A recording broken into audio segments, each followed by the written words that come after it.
என் வாழ்க்கையே ஆராதனை.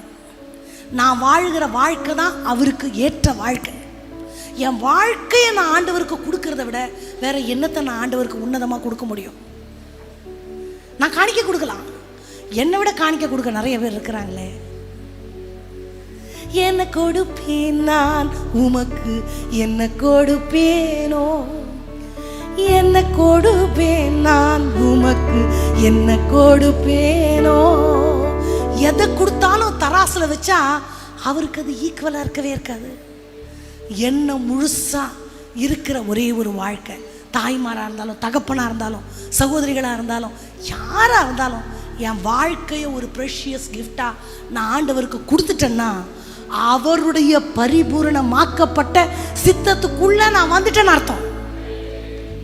நான் இன்னொன்று சொல்றேன், எல்லாரும் வாழ்ற வாழ்க்கைக்கு நீங்களும் நானும் அழைக்கப்படலை, கண்டிப்பா இல்லை.